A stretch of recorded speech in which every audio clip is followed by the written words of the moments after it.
Hello friends, welcome to dictation zone. Dictation start होगी 5 second बाद।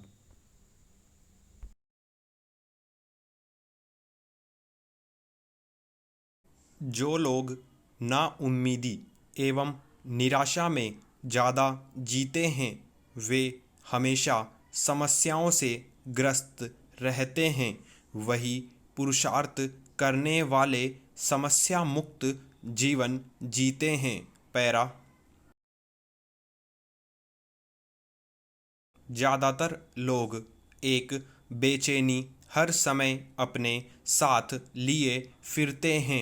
उन्हें जीवन में क्या करना चाहिए, क्या नहीं, कैसे रहना चाहिए आदि। लेखक पाउलो कोएलो कहते हैं, हर व्यक्ति यह साफ साफ सोच पाता है कि दूसरे लोगों को अपनी जिंदगी में क्या करना चाहिए, बस उन्हें अपनी ही जिंदगी का पता नहीं होता।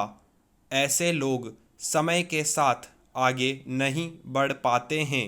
राजनीति में कहा जाता है कि पैर का कांटा निकालने तक ठहरने से ही व्यक्ति पिछड़ जाते हैं। प्रति क्षण और प्रति अवसर का यह महत्व जिसने भी नज़रअंदाज किया उसने उपलब्धि को दूर कर दिया। नियति एक बार एक ही क्षण देती है और दूसरा क्षण देने से पहले उसे वापस ले लेती है। पैरा। वर्तमान भविष्य से नहीं अपितु अतीत में किए गए पुरुषार्थ से बनता है। समाज और राष्ट्र को एक नया परिवेश देने के लिए पुरुषार्थ जरूरी है। हम केवल घर को ही देखते रहेंगे तो बहुत पिछड़ जाएंगे और केवल बाहर को देखते रहेंगे तो टूट जाएंगे। मकान की नींव देखे बिना मंजिलें बना लेना खतरनाक है, पर अगर नींव मजबूत है और फिर मंजिल नहीं बनाते तो यह अकर्मण्यता है। स्वयं का विकास और समाज का भी विकास, यही समष्टिवाद है और यही धर्म है। निजीवाद कभी धर्म नहीं रहा। जीवन वही सार्थक है जो समष्टिवाद से प्रेरित है। केवल अपना उपकार ही नहीं परोपकार भी करना है। अपने लिए नहीं दूसरों के लिए भी जीना है। पैरा। एक बार जंगल से गुजरते हुए एक ऋषि ने अपने शिष्यों को बहेलिए द्वारा बिछाया हुआ जाल दिखाकर पूछा कि यह जाल बहेलिए ने क्यों बिछाया है। शिष्यों ने उत्तर दिया कि पक्षियों को बंदी बनाने के लिए। उनका उत्तर सुनकर ऋषि ने पूछा कि और ये दाने यहाँ क्यों फैलाए हैं। तब शिष्यों ने कहा कि पक्षियों को ललचाने के लिए। ऋषि ने कहा कि इससे क्या सिद्ध होता है। शिष्यों ने कहा कि लालच के कारण पक्षी बंदी बनेंगे। तब ऋषि ने पूछा कि पक्षियों के बंदी बनने से पूर्व कौन बंदी बनेंगे। जब शिष्य कोई उत्तर नहीं दे पाए तो ऋषि ने कहा कि पक्षियों के बंदी बनने से पूर्व उनके मन बंदी बन जाएंगे।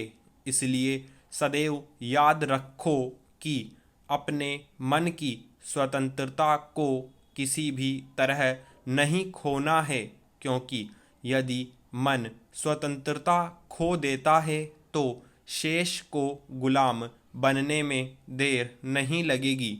इसलिए जो लोग किसी को बंधन में डालना चाहते हैं वे पहले उनके मन को बांधते हैं।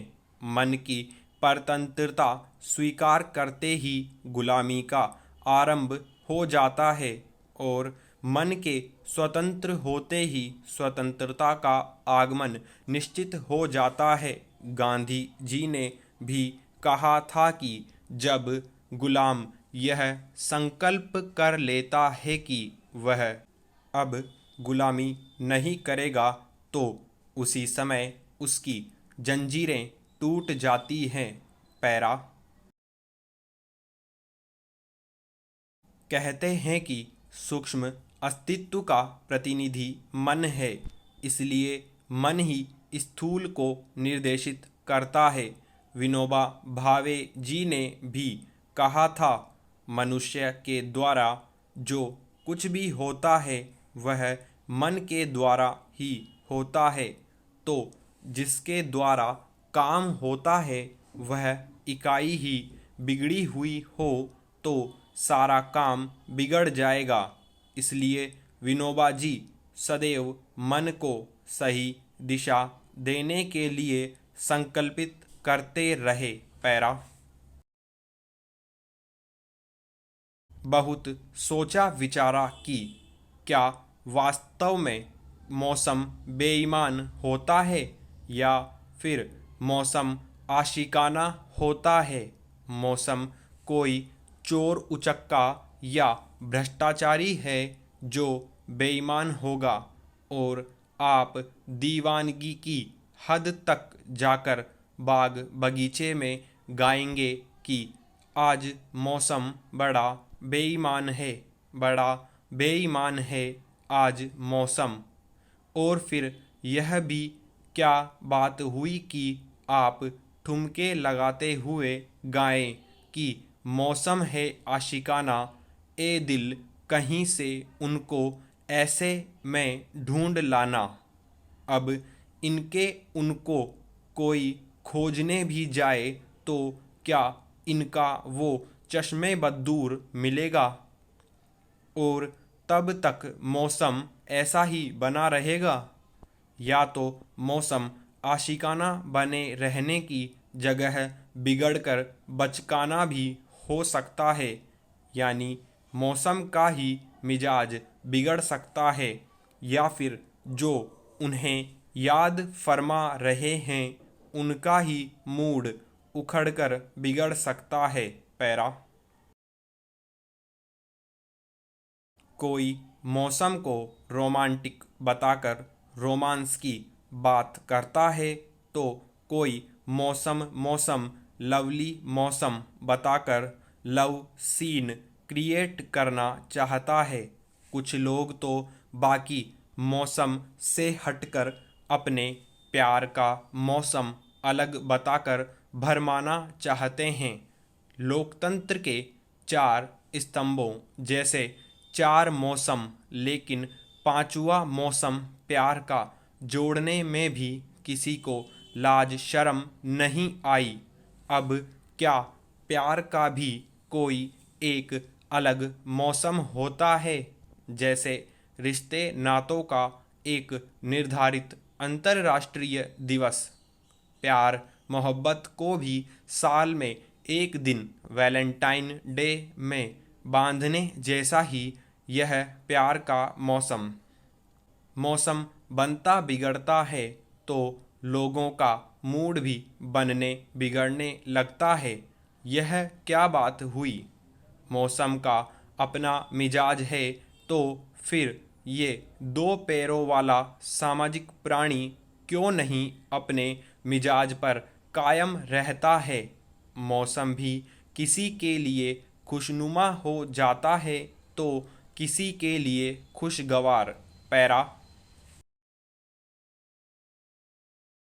लेकिन सोचने में यह भी आता है कि सब बातें मौसम पर ही आकर क्यों ठहर जाती हैं।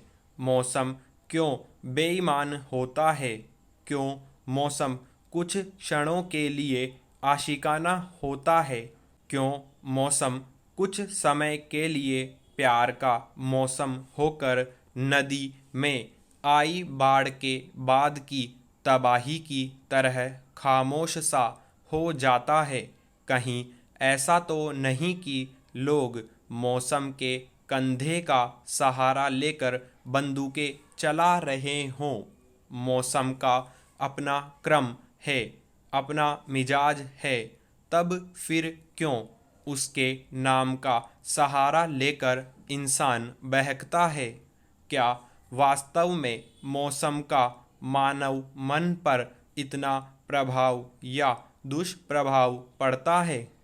इसके हिसाब से मानव मन गतिमान होता है, चलायमान होता है, या फिर मानव मन के हिसाब से मौसम परिवर्तित होता रहता है? अभी तो इंसान ने ही मौसम को बहकने के बहुतेरे अवसर दिए हैं। दरअसल इंसान ने अपने अधिक बुद्धिजीवी होने का फायदा उठाते हुए मौसम को हर तरह से लाभ उठाने का कोई मौका नहीं छोड़ा। पैरा कभी तो इंसानी फितरत कहती है कि मौसम बेईमान है, और कभी कहती है कि दिल ही बेईमान हो गया था। ऐसा तो नहीं कि मौसम तो चुस्त दुरुस्त है और इंसान की नीयत में खोट हो। यदि इंसान मौसम को बेईमान बताता है तो मौसम का गीत यही होगा कि आज इंसान बेईमान है, बड़ा बेईमान है।